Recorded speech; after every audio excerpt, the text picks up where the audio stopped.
tap, tap, tap, tap, tap, tap, tap, tap. Tap, tap, tap, tap, tap.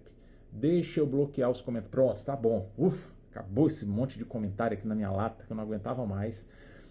Cruz credo. Deus o livre. Hoje é dia de tema bom. Hoje é dia de tema bom. TEP é um tema que não despenca na prova do INEP. Não é um tema que o INEP, assim, que seja aficionado, enlouquecido e tal. Mas cai na medida certa. Cai na medida certa. No histórico do INEP são 3 questões de TEP, todas com a mesma pegada, 3 questões, cenário clínico, enfim, buscando a identificação do quadro, esse é o ponto, né, das questões de tromboembolia pulmonar. O detalhe é que TEP é um tema que quando a prova explora mais de uma vez, a gente tem que ter atenção, porque não é um tema que está o tempo inteiro na boca do examinador, sabe? Então por isso que a gente precisa valorizar e é por isso que a gente vai conversar sobre tromboembolia pulmonar agora. Por isso.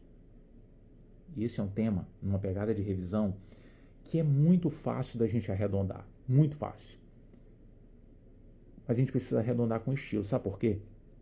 TEP faz parte do grupo de temas que a gente geralmente tem mais dificuldade de entender os conceitos globais pelo simples fato de não ser uma doença que se materializa o tempo inteiro na nossa frente.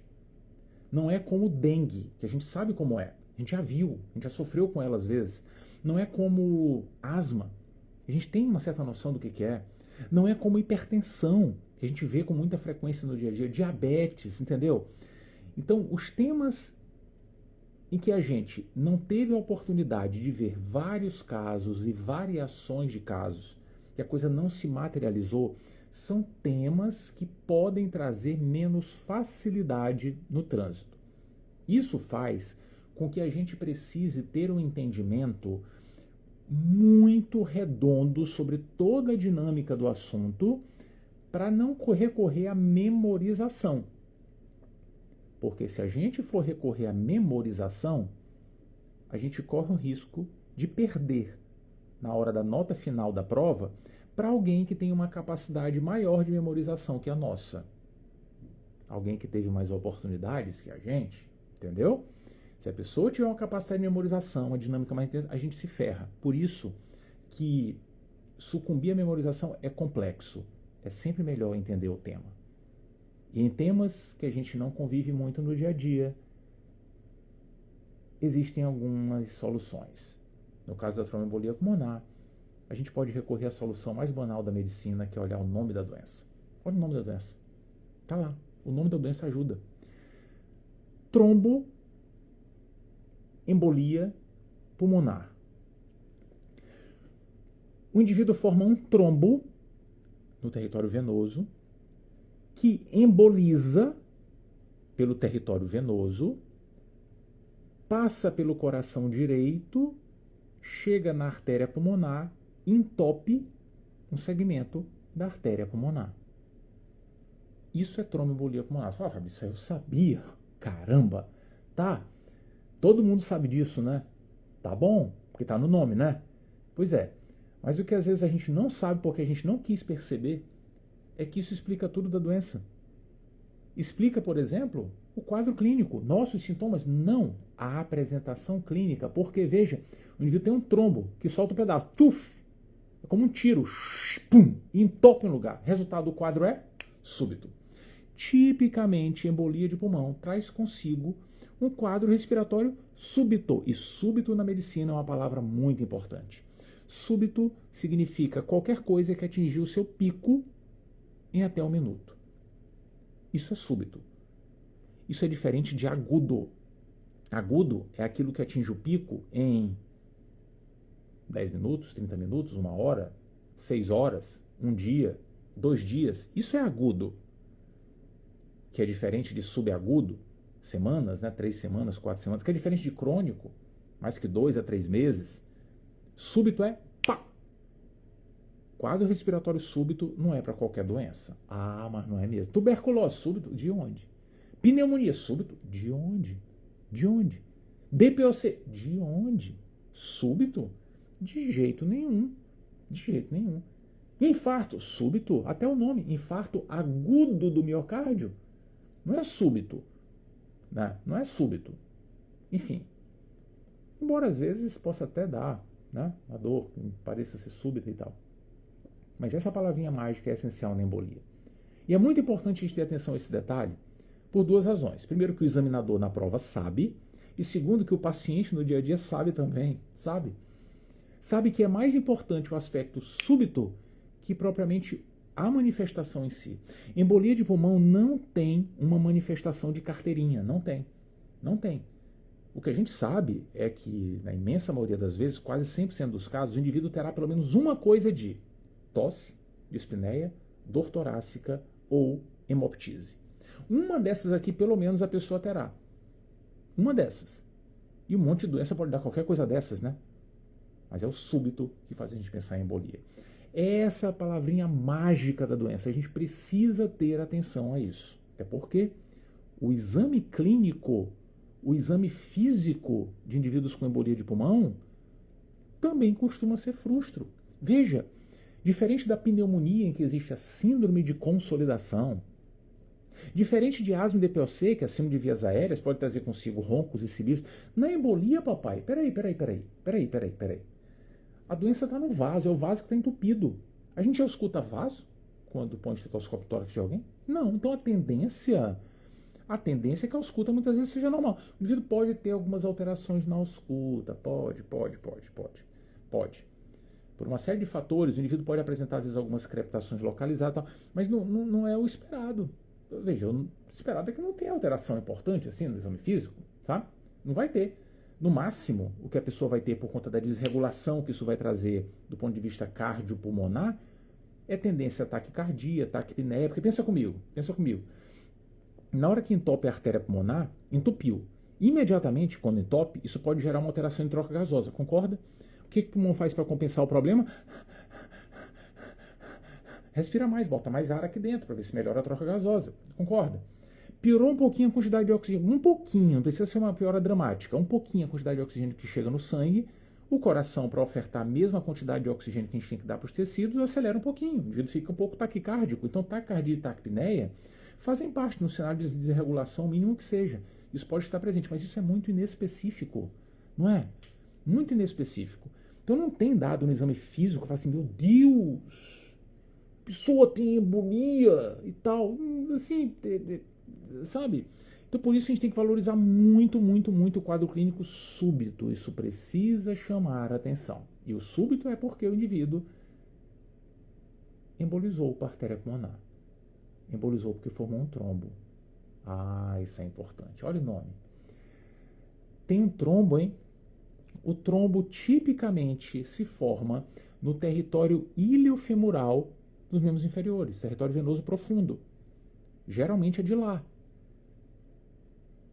E aí, como envolve membros inferiores, a gente pode encontrar, ao exame físico, indícios de que o indivíduo tem trombose venosa profunda. Geralmente com edema unilateral, muitas vezes com dor no membro, né? Isso chama atenção no exame físico. Então, esse é um dado que pode estar presente, ok? Agora, se não estiver presente, isso não afasta a embolia. Porque, às vezes, a gente pode não encontrar alteração no exame físico, mesmo o indivíduo tendo um trombo, e, às vezes, o trombo pode surgir em outro local. Por exemplo, indivíduos com arritmia podem ter um trombo formado no coração. Indivíduo que usa um catéter, por exemplo, usa um marca-passo, né? Tem um catéter lá dentro do coração, pode formar um trombo na ponta do catéter. Pode, eventualmente, o trombo se formar em vasos de membros superiores, isso até pode acontecer em alguns casos, né?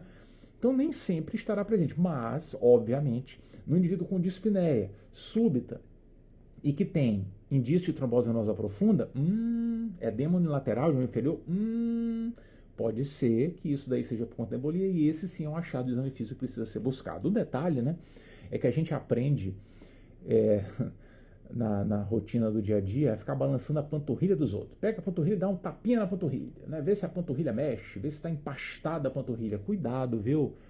Cuidado, porque, cara, primeiro, assim, a maioria dos trombos infrapoplíteos não costuma embolizar. É uma minoria deles que complica, sabe? Minoria. O problema mesmo é trombo mais proximal. Então, muitas e muitas vezes, indivíduos com trombose venosa profunda e a panturrilha está de boa. De boa. Esse é um ponto importante que merece atenção. Mas, de fato, dá uma olhadinha na perna. É importante Porque o trombo está no nome da doença. Por sinal, não é normal ter trombo, né? Isso é uma pergunta óbvia. Meu filho, por que você formou esse trombo? Porque, peraí, eu não tenho trombo, você não tem trombo, tem 1.500... Tu tens trombo? Alguém aqui tem trombo? Tu tá com trombo aí? Vê na tua perna, tem trombo aí? Tem trombo? Não é normal ter trombo, né? Não é normal. Tem que ter culpa no cartório, não é para qualquer um, não é. E esse é um elemento adicional na charadinha diagnóstica da embolia. Muita atenção. O súbito é importante. Tem algumas manifestações que podem estar presentes, mas nenhuma característica, porque o súbito é importante. O exame físico pode ter algumas alterações, mas é o súbito que é importante. Mas a perna pode ajudar, encontrando o sinal de trombose venosa profunda. A charadinha está se criando. E ela se complementa com fatores de risco para o indivíduo formar trombos. Nem sempre a gente vai encontrar fator de risco. Nem sempre. Às vezes é uma coisa espírita assim, que a pessoa tem, sabe? Alguma alteração que facilita a coagulação desvairada, e a pessoa nasceu com isso e a gente às vezes nunca vai descobrir o que foi. É algo que a gente não descreveu na literatura, isso pode acontecer. Mas muitas vezes, e nas questões de prova, é muitas vezes mesmo, a charadinha vai trazer consigo algum fator de risco clássico que aumenta a possibilidade de alguém formar trombo. Exemplos críticos que precisam ser sempre lembrados. Neoplasia, diagnosticada ou em tratamento. Fraturas ortopédicas. Cirurgias recentes, principalmente as ortopédicas. Imobilização prolongada. Todos fatores exuberantes. Gravidez e puerpério. Viagens prolongadas. E a definição de viagens prolongadas é muito variável na literatura, para alguns autores mais que 2 horas, para outros mais que 3, né? Mas geralmente quando o examinador vai falar alguma coisa valorizando a viagem, ele bota um tempo muito maior até, né? Enfim, são fatores de risco clássicos e que aumentam a probabilidade do indivíduo formar trombo. Outras doenças podem fazer isso também, né? Síndrome nefrótica, que a gente discutiu ontem, por sinal, né? Então, cenários que a gente precisa estar antenado porque estarão no cenário da questão. Na prática diária, nem sempre isso estará presente, mas na prova, vira e mexe o examinador, acrescenta essa informação dentro da charadinha diagnóstica da embolia.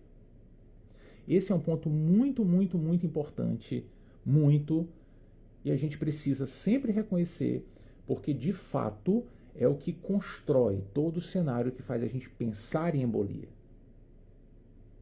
E essa frase é importante. O cenário que faz a gente pensar em embolia.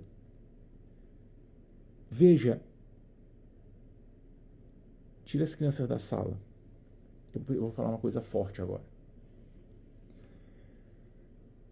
A embolia de pulmão é a doença que humilha a clínica. Sabe por quê? Porque na embolia de pulmão, a clínica não é soberana jossa nenhuma. Puxa vida, eu preciso assumir isso. Não é. Veja, o quadro clínico na embolia, ele serve para que a gente pense na doença, mas a definição diagnóstica exige exame complementar. Exige. Teoria Silvio Santos, só acredito vendo. Eu tenho que ver o trombo, me mostre onde é que está essa jossa desse trombo que embolizou o pulmão. Eu quero ver essa jossa. Esse é um ponto muito importante. Muito importante. O quadro clínico serve para a gente suspeitar, mas a gente precisa de exame complementar. E o melhor exame que nós temos hoje para definir diagnóstico de embolia é a angiotomografia de tórax. Esse é o melhor exame. Permite que a gente veja o trombo. Os tomógrafos de hoje estão muito avançados. A possibilidade de a gente deixar de ver é muito pequena, principalmente com um bom radiologista ou alguém muito habituado a ver a angiotomografia. E ajuda também no diagnóstico diferencial. A gente consegue ver outra coisa se não for embolia. Então é, de fato, o melhor exame. Só que é chato, né? Porque tem radiação, é caro, tem contraste, é o melhor exame. Mas nem sempre a gente precisa fazer a angiotomografia. Veja. É o melhor exame. Mas às vezes a gente pode tentar não fazer a angiotomografia. Pode. A gente pode tentar de uma maneira mais simples afastar o diagnóstico de embolia. Dizer assim, olha, eu ia fazer angiotomografia, vamos fazer um teste aqui antes. Vamos fazer um teste? Porque se esse teste for negativo, a gente vai pensar em outra doença, vai para outra live, vai para outra discussão. Agora, se ele for positivo, a gente vai pensar em embolia e vamos checar se você tem embolia. Esse teste é o dímero D. Dímero D A dosagem sanguínea do dímero D é um teste que pode, em alguns cenários, fazer a gente esquecer o diagnóstico de embolia e pensar em outra doença. E por que isso? O dímero D é um produto de degradação da fibrina. Fibrina, coágulo, né? Sempre que a gente forma coágulo no corpo, e o tempo inteiro a gente forma, o coágulo é dissolvido em algum momento e o dímero D é um dos produtos da dissolução do coágulo. Todos nós temos dímero D circulante, porque eu que estou sentado aqui, tu que está deitado numa boa e na cama assistindo essa jossa dessa live, nós estamos formando trombo nos locais que estão sofrendo pressão aqui, que está tendo pequena ruptura vascular. Né? Então aqui, né, parte posterior da minha coxa, que está essa poltrona confortável até, está sofrendo ruptura vascular, está formando trombo para não morrer sangrando no meio da live. Tu também é a mesma coisa aí. Forma trombo. Esses trombos, depois que a gente reparar os vasos, eles vão ser destruídos. Então, e vai liberar dímero D. O tempo inteiro isso está acontecendo no nosso corpo. O ponto da embolia é assim. Se o indivíduo tiver embolia, ele tem mais coágulo que o normal. Então, o dímero D dele vai ficar mais alto que o normal. Entendeu? É isso. Tem mais coágulo no corpo, o dímero D fica mais alto. Ok? Ok. O raciocínio é muito bonitinho, muito, muito, muito.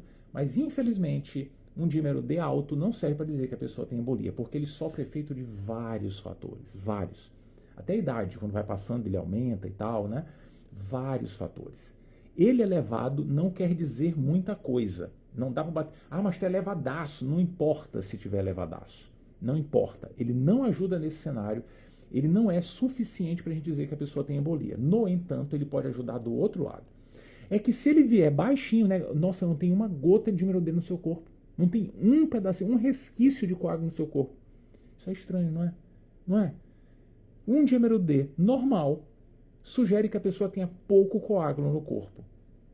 Ele pode ajudar a gente a esquecer a embolia. Mas ele só faz isso se o quadro clínico do paciente for pouco sugestivo de embolia. Se for um cenário que a gente olha o paciente e fala assim, olha, tudo indica que você tem embolia, o quadro é clássico, é tudo que sabe, você está lendo o livro, esqueça o dímero D. Esqueça, ele não tem essa capacidade, ele pode falhar. Agora, se for um caso que a gente pensou por acaso, eu tô pensando em embolia porque teve uma live, agorinha do Hard Work. Por isso que eu tô pensando, será que não é embolia, hein, cara? Eu tava achando que era pneumonia, agora eu tô achando que é embolia. Se for esse tipo de caso, que é para desencargo de consciência, o dímero D pode ajudar a gente não precisar fazer a angiotomografia.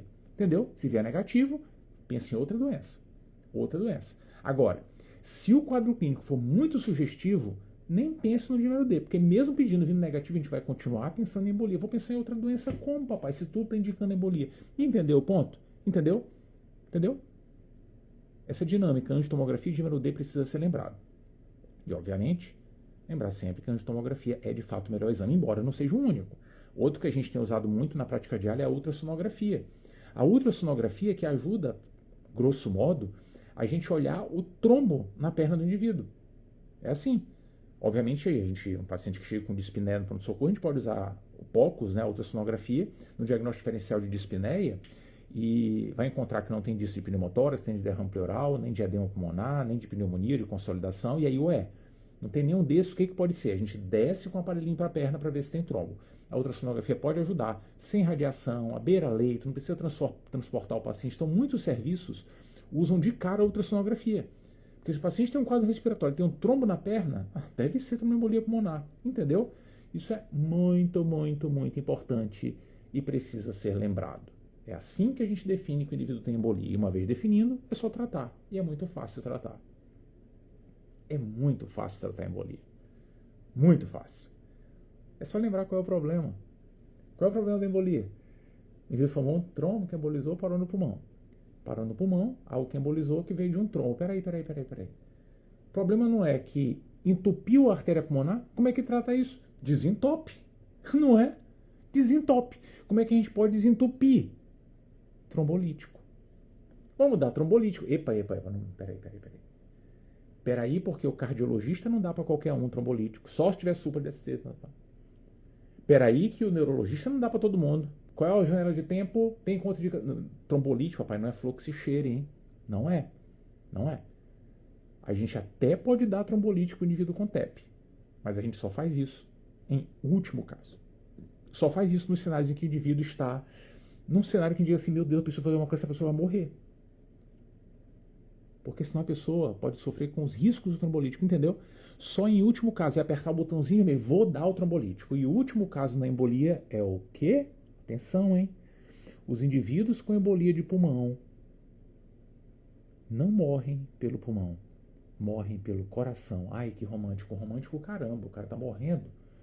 Mas é pelo coração que a pessoa... Veja como a embolia é uma doença cafajeste, né? Cafajeste.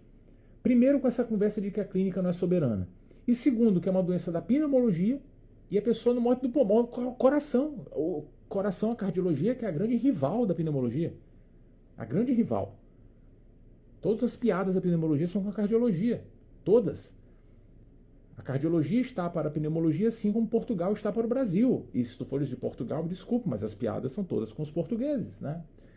Enfim, mas nós amamos os cardiologistas, no fim das contas. Mas o detalhe é que o problema é o coração mesmo. E por que é o coração? Porque na hora que entope a artéria pulmonar, papai, na hora que entope a artéria pulmonar, o coração direito sofre, ou pode sofrer. Depende muito do grau de entupimento, depende muito de como é o coração direito da pessoa. Está entupida. O coração direito, ele é preguiçoso, ele é mais fino que o esquerdo, ele não foi feito para trabalhar. Se entupir a artéria pulmonar, o coração direito vai ter que fazer muita força para bombear o sangue através da artéria. Muita força. E ele não consegue, entendeu? Não conseguindo, entra em falência, começa a dilatar, dilatar, dilatar, dilatar, dilatar. Isso dilatar, dilatar, dilatar é porque ele está albergando muito sangue. O sangue não está passando para chegar no coração esquerdo. Se o sangue não está chegando no coração esquerdo, vai bombear para o corpo? Não vai. O indivíduo fica hipotenso e choca. Esse é o problema. Sempre que a gente estiver diante de um indivíduo hipotenso, chocado, com embolia de pulmão, faça alguma coisa, aperte o botão vermelho, salve essa pessoa, pelo amor de Deus. Isso é chamado TEP maciço. E essa é a indicação de uso de trombolítico. Muita atenção. Se não tiver isso, não vai usar trombolítico. Meu Deus, Fabrício, se trata como... Ei, calma, calma. A história natural da embolia é que o indivíduo vai reabsorver o coágulo. Ele vai tirar o coágulo dali. Em 3 semanas, um mês e meio, a pessoa vai tirar o coágulo. O que a gente vai precisar fazer, se a pessoa não estiver morrendo, é esperar. Mas esperar evitando que a pessoa forme trombo de novo. Por isso, a regra na embolia, se a gente não for trombolizar, e na maioria das vezes não vai trombolizar, é anticoagular os pacientes. A anticoagulação é a regra na dinâmica terapêutica. E os fármacos mais utilizados, os preferenciais hoje, são os NOACs. Rivaroxaban, Napixaban e tal. NOAC são os melhores fármacos, obviamente preservadas contraindicações. Por exemplo, uma contraindicação clássica ao uso dos NOACs, clássica, é gravidez e lactação. E aí, nesse cenário, a gente acaba tendo que utilizar a heparina na anticoagulação. A varfarina, um anticoagulante oral, antagonista da vitamina K, até pode ser usada na gravidez, mas depende. Ela não pode ser usada na fase inicial, no primeiro trimestre, por risco de efeito teratogênico, e a sugestão é que a gente evite no final da gravidez por conta de risco maior de sangramento. Dá para usar no segundo trimestre, né? No meio da gravidez. Só que vai ficar fazendo conta, né? Então, via de regra, heparina, principalmente de baixo peso, é a sugestão na anticoagulação de grávidas. Mas tirando esse cenário e outras contraindicações potenciais, né, como alteração importante da função renal, o ponto é considerar o NOAC. NOAC é a regra hoje na anticoagulação de indivíduos com tromboembolia pulmonar. Lembrando que toda essa discussão é considerando assim, olha, não vamos trombolizar, que é o que acontece na maioria das vezes, e a gente considera trombolise se o indivíduo estiver com falência para valer do coração direito. Por sinal, né, essa coisa de falência do coração direito é interessante porque existem métodos que podem ajudar a gente a sentir se o coração direito do indivíduo está bom ou não na embolia, sabe? Isso é legal para ter uma ideia da gravidade do caso. Não é muito a característica do INEP de questionar sobre isso, mas como o INEP gosta de casos extensos e com muitos detalhes, vale a pena perceber quem são esses métodos, quem são esses exames. Em linhas gerais, são 2 importantes para serem lembrados. Um é o ecocardiograma. Se a gente fizer o ecocardiograma e olhar que o coração direito está dilatado, está sofrendo um pouquinho o coração direito, é melhor ficar de olho nesse caso. Outro é troponina. Atenção, hein? Atenção, porque se na questão apresentada houver um relato de que a troponina está elevada, é infarto. Cuidado, papai, cuidado. Troponina pode se elevar por vários fatores. Boa parte das vezes é o coração que está envolvido.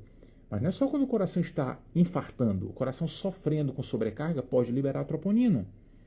Na embolia, se o coração direito estiver sofrendo, estressado, a troponina pode se elevar. Entendeu? Então, muita atenção para não se confundir, porque viu troponina elevada, isso daqui é infarto. Calma, analise o contexto global do cenário, porque os casos na prova do INEP são extensos. Então, muito cuidado com os exames atrapalhando a nossa visibilidade do caso. O mesmo vale para outros exames que podem aparecer no contexto da cardiologia, como o eletrocardiograma. Veja, vi uma questão de eletro. O que é isso aqui? Síndrome coreana, distúrbio eletrolítico, arritmia. O que é esse eletro? Cuidado. Cuidado, porque a questão de embolia pode trazer eletro também. Pode. O eletrocardiograma pode se alterar na embolia. Pode. De várias formas. O mais comum é a gente flagrar taquicardia. O paciente pode ficar taquicárdico no exame físico, né? A gente não discutiu isso. Taquicardia sinusal, alterações inespecíficas do segmento STT, isso é o mais comum. Mas existe um achado clássico na embolia que tem relação até com o susto que o ventrículo direito pode sofrer. O susto. É um achado chamado S1Q3T3. Onda S profunda na derivação D1, onda Q na derivação D3 e onda T de tatu invertida em D3. Essas três alterações são alterações que sugerem algum grau de sobrecarga do coração direito. Pode acontecer em um monte de cenário. Um monte. Mas é classicamente descrita no livro na TEP. Entendeu? Na tromboembolia pulmonar. Não confirma a embolia se estiver presente e não afasta se estiver ausente. Não é um elemento essencial, não. Só é bonitinho. E às vezes o examinador gosta de mostrar isso. É muito importante tomar cuidado.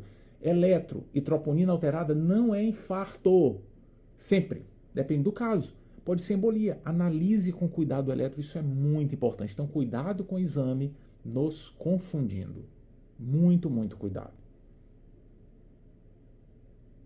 Era isso. Esse era o sextou de hoje. Amanhã é de manhã. 10 e 19. Final de semana inverte, né? 19 e 10 durante a semana. Amanhã, 10 e 19, estaremos juntos para discutir mais um tema importante do INEP. Hoje, olha, eu quero prints. Quero prints. Estou esperando os prints, sabe? Com furor, assim, os prints. Com furor. Os prints de hoje. E amanhã a gente se encontra 10 e 19 amanhã. Bota no print lá, bota assim. Amanhã, sábado, 10 e 19. 10 e 19, pontualmente. Nossa conversinha aqui sobre mais um tema importante para a prova do INEP. Valeu? Muito obrigado pela parceria, mais uma vez. Muito obrigado pela companhia de sempre. E vamos com força, com muita, muita força para dominar a prova do INEP, a prova do ENARE. É toda nossa, toda nossa. Valeu? Tchau, tchau, tchau, tchau, tchau. Beijo, tchau.